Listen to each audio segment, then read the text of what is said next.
Okay. Hi, Steven. Welcome to the Hi. podcast. How did they get there? Thanks for participating in this. And do you mind quickly introducing yourself to our listeners? Yeah, sure. So I'm Steven Barr.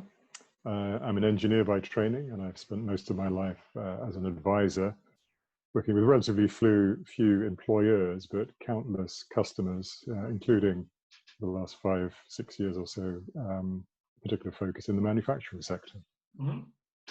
Nice. And you've now are running HDTGT as well. So do you want to tell us a little about what HDTGT is and what it does? Yeah, so it's digital manufacturing is great fun. So Ravi Goodenomal and I set it up 2 years ago now. We're coming up to our second birthday. But it's come out of a relationship that we've had for about the last 5 or 6 years. So we met when I was running the manufacturing advisory service, and Ravi was running an important part of the growth accelerator program with Grant Thornton. We got on very well, and we found various ways of helping each other over the years, and we decided to go for it about 2 years ago. So yeah, great times. Nice. And do you love what you do? Do I love what I do? Do you know, I used to leap out of bed in those days when we were allowed to go into factories. I used to leap out of bed, drive, get the train up there. Yeah, yes, absolutely love what we do. We work with manufacturers and companies in the manufacturing value chain. And the great privilege is to see inside these companies, what makes them tick.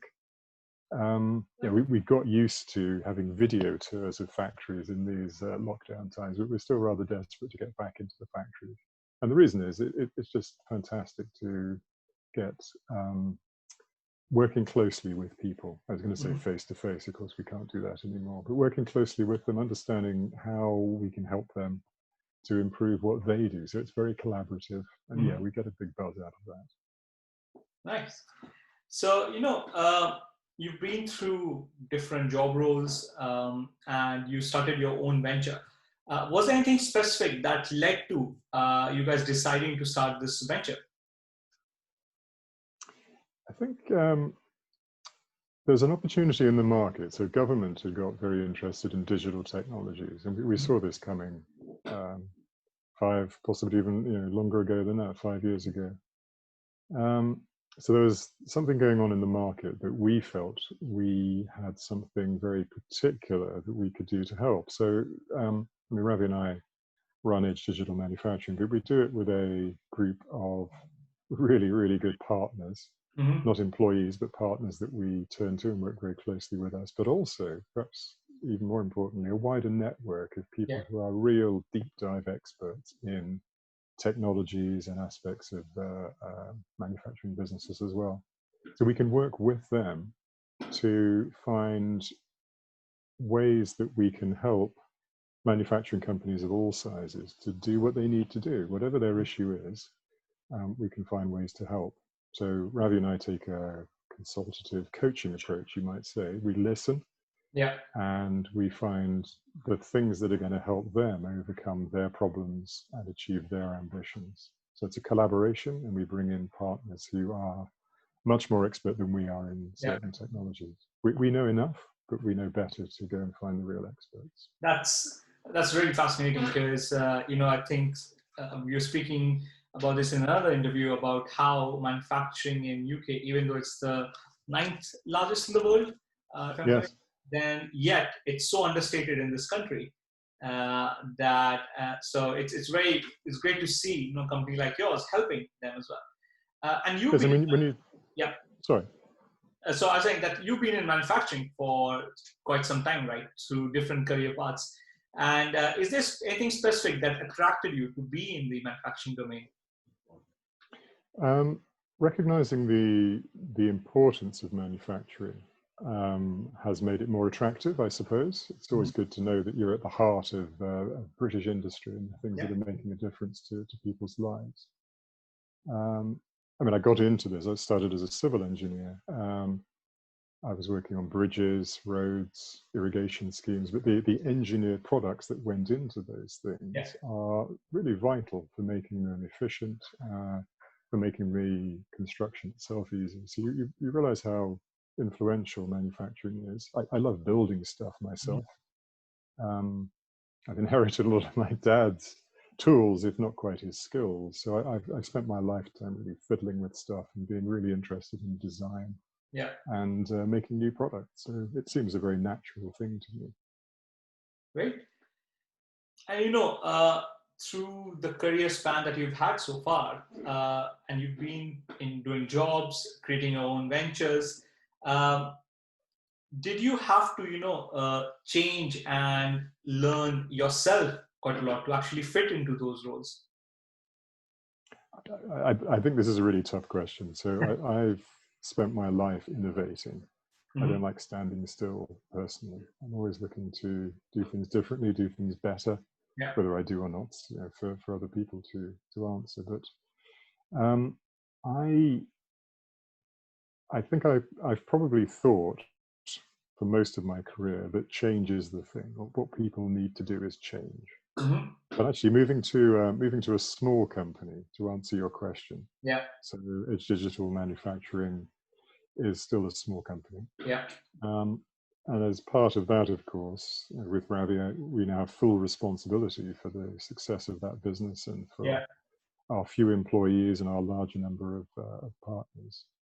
I think that's helped me to understand more of what my customers, manufacturing companies, are challenged by, because they are also generally, numerically certainly, relatively small companies. So change is a good thing, but we have to be sustainable all the time. There's a relentless focus on being sustainable from a cash flow point of view.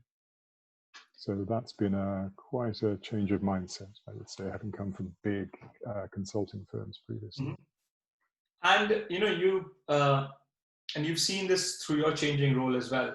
How important is the willingness to learn as a skill set or an attitude that you see either working with these companies or in your own company that's required as a part of people you recruit or you work with? But it is the big thing.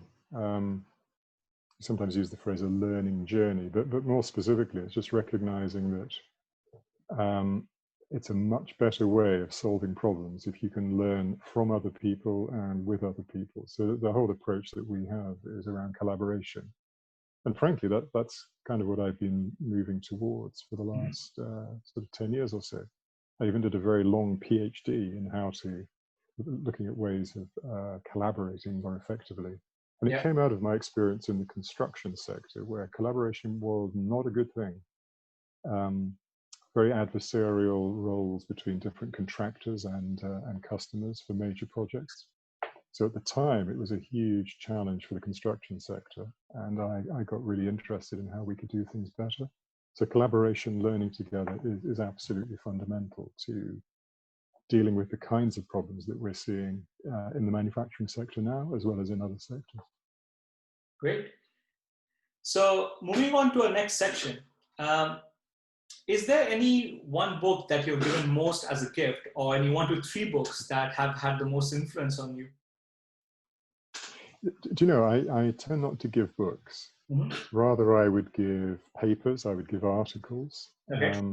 Relatively short, sharp things, but the point is that they're targeted at certain pieces of insight. So they get at the heart, the ones I like anyway, the ones that get to the heart of how people and things work.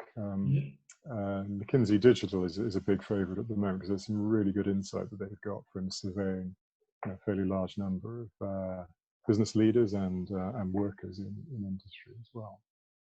I find books are more static, more dense. But particularly being static is the issue with them. But having said that, the very best training course and the best advice I was ever given was based on a book called Never Eat Alone. The author is Keith Ferrazzi. You recognize it from its orange cover, which is how I managed to pick it off my bookshelf a couple of days ago when you asked me to do this. It's about building success one relationship at a time. That's its subtitle. So it's all about how effectively how important it is to build a network, one person at a time, and build that network on the basis of people's real expertise and interest in helping each other. Mhm. So the message is give your trusted contacts freely, because you'll get them back. You get Yeah. them back massively. Yeah. And networks are so important for all of us, really. Yeah, absolutely. I mean, I couldn't agree with you even more. And I think being genuine, I think is such a big part of that as well. That only then, you are actually, if you go in for a win-win situation, then it's a relationship that you can go forward and everybody can, benefit from that. So talking about that, you've been in a sector where failure is not necessarily seen as the best thing. What are But you suggesting there? yeah, because we are in manufacturing, right? So manufacturing is about first time right, mostly, unless you are in R&D.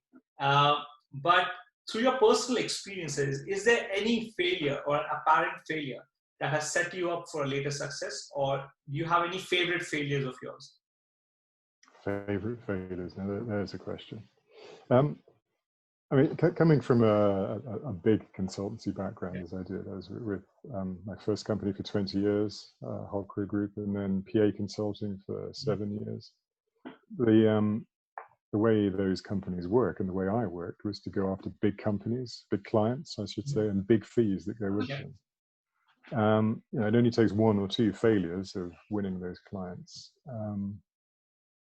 Certainly made me realize, made me think that there's more reward to be gained from long-term relationships with real people in all sorts of businesses. In other words, variety is the thing. But it takes a lot of getting beaten over the head for not winning 1 or 2 big clients, because you only have to lose 1 or 2 and things are not looking good, because they take a year to warm up. So it was more a realization that the business model was not something that I wanted to spend my life following. Okay, and did that lead you to be, actually creating a company where you are not doing that? You're making more genuine connections. Yes, I mean the thing I love about digital manufacturing, working with Ravi particularly, is the values that we have. So we're not interested in fat fees from customers where we can't be absolutely clear what value we're adding. So we're looking to build relationships from the ground up, learn about companies, and then help them in ways that are really valuable to them. So we can do that in a couple of ways. So one is when we're working with smaller companies, we very deliberately offer a pretty short, sharp service. We don't expect to be around for a very long time. So what we do is a workshop-based process where we can get inside a factory, we can certainly get to help real people with real things that they need to do better on the shop floor or working with customers. We help them to figure out for themselves really how to take their business forward, how to improve their own roles within that job. And then if there's something that comes out of that, then we're delighted, of course, to continue working with those companies.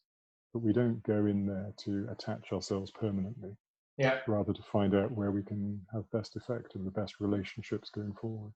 Seems to work. Yeah, we worked with over 50 companies, getting on for 50 companies over the last couple of years. So it feels like the right thing to do. That's excellent.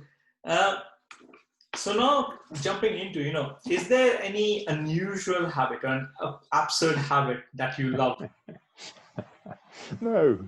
I'm not unusual at all, but if you talk to my wife, you would get a different view. So I did consult her on this matter. I do love collecting things that might be useful. Got a garage full of stuff, tools my dad gave me, and a whole bunch of things that I've just collected, thinking, yeah, I'll make something out of that. And I do love making things. And I collect things just because they look like they would be fun to repair and make use of. So one is the ancient Land Rover I've got on the drive.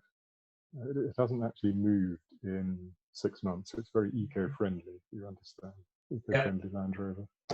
But my wife thinks it ought to roll at some point, so I'll probably have to have a little look at that. But to me, it's a thing of absolute beauty and therefore justifies itself straight away. Oh, that's great. I haven't managed to do any of that. I generally collect toys or cool gadgets. I generally stick to that. Don't take up as much space as a Land Rover. Not yet, anyway.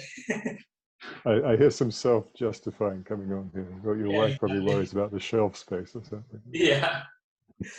Uh, from your school days or from your time at university, is there any specific learning that you still carry on, or any principles that you still apply?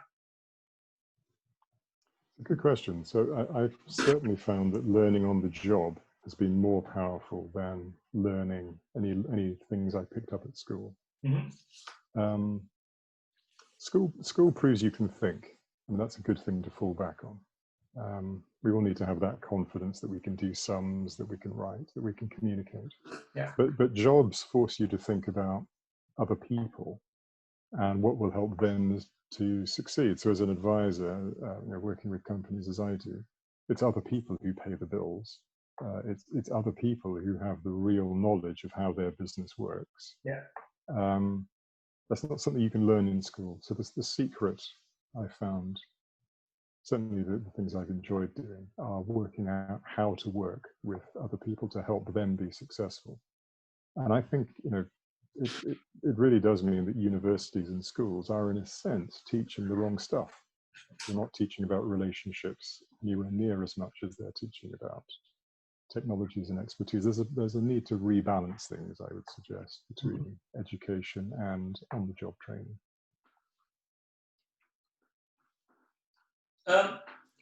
In your experience in the industry so far, is there any specific stereotype or bad advice you see given, which is not really true? But we're all stereotypes in some way, aren't we?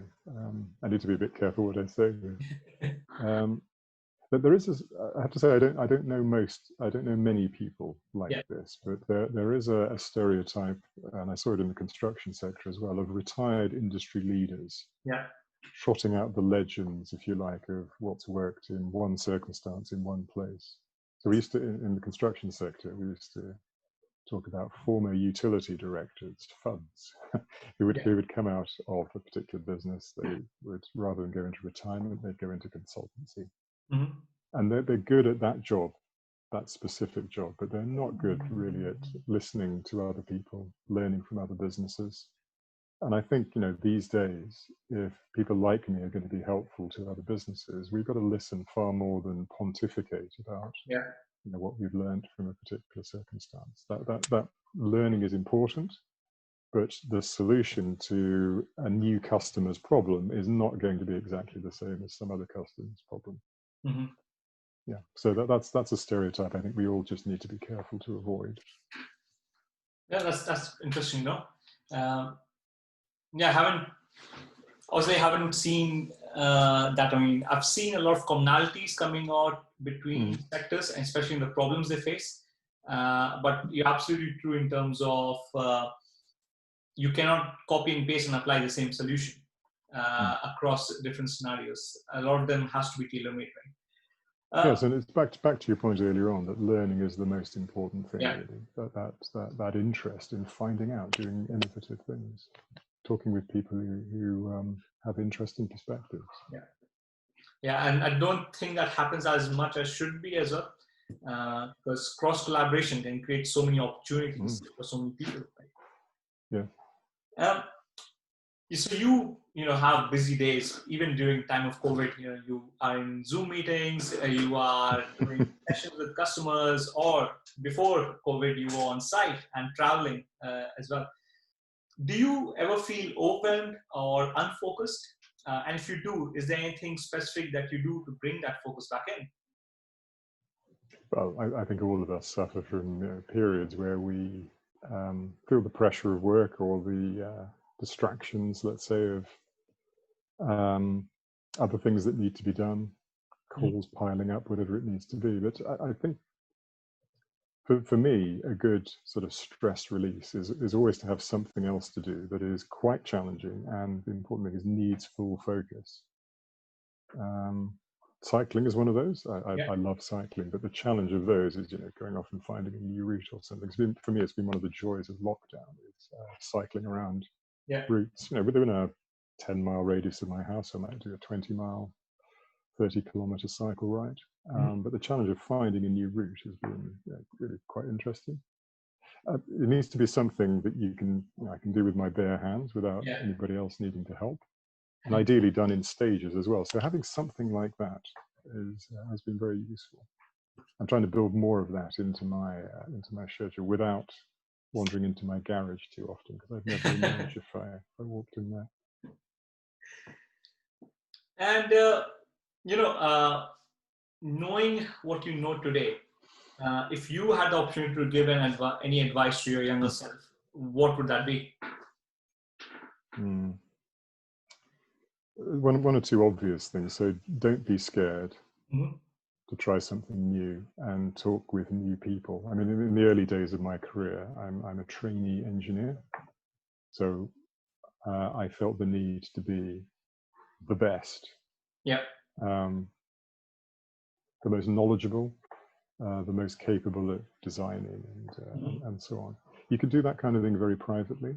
It took me 20 years to move on from my first employer, because I did at least find new things that I wanted to do within that business. So I ended up as a director of that company, which was exciting in itself.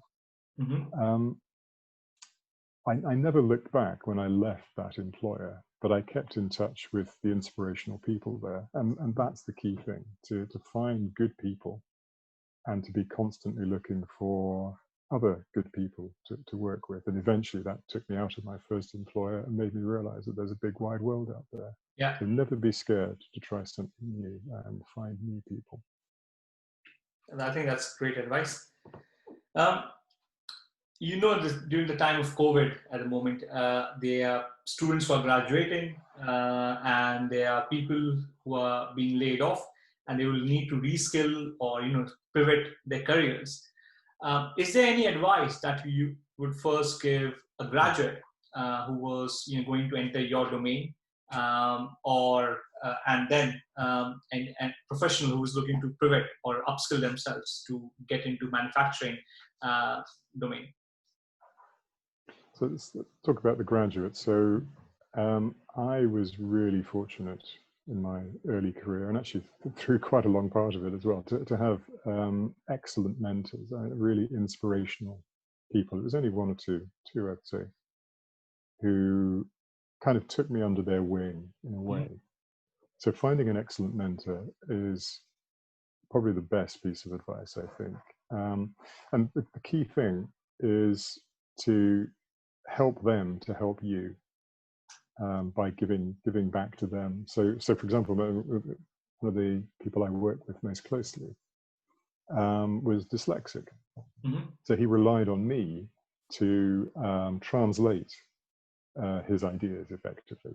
And because of that, I learned so much about how he thought, how he worked with customers, because effectively he would take me along to meetings, not just to take notes and write reports, although I did some of that, but just to learn how to engage, how to be a director in a company, and the sorts of advice that you should give there. And because I was helping him, he was very inclined to help me to develop my career. So that worked really well. I'd also say for graduates, try to specialize in things that add value without people having to ask, what is it you do exactly? If the thing you do measurably helps other people to do what they do better, then you'll have a much better chance of building your career quickly. I think for more experienced people, and certainly I felt this when I was sort of 10 years into my career, I'm pretty experienced. That's the point when I started to realize that the way to get beyond that, the way to get beyond being just the technical expert, was to start to give my expertise back to others and help them. In other words, that sharing collaborative thing was what I started to develop. So don't lecture other people. I'm not suggesting people do that, of course, but it might be a temptation. But look to collaborate first, and then bring your expertise to help others. So that collective knowledge is the important thing. I think people often fear that they're going to be losing their competitive edge somehow if they start giving away their expertise. But in fact, the power of a network, as we've talked about, is so important and so influential, really, on progress and also on careers as well, I think. Yeah. No, I absolutely agree. I think that's some really good advice that listeners would absolutely, hopefully take on as well. So, Steven, thanks for sharing all of this. I'm just going to go to our final question of this interview. We've talked about, how you got to the position that you are, what your experience has been as well. Where do you want to get to from here? Oh goodness, that you've left the humdinger until last. Where do we want to get to? We're starting to get feedback from the latest group of companies that we've been working with, Ravi and myself, doing our digital breakthrough thing, doing our road mapping thing. It's clear that most of the companies we work with have had their eyes opened by what we've been able to discuss with them, have their eyes open as to what they can achieve. That is a magical feeling, actually, to have influenced in some small way an expanding of worldview as to what people can do. I'd love to do much more of that.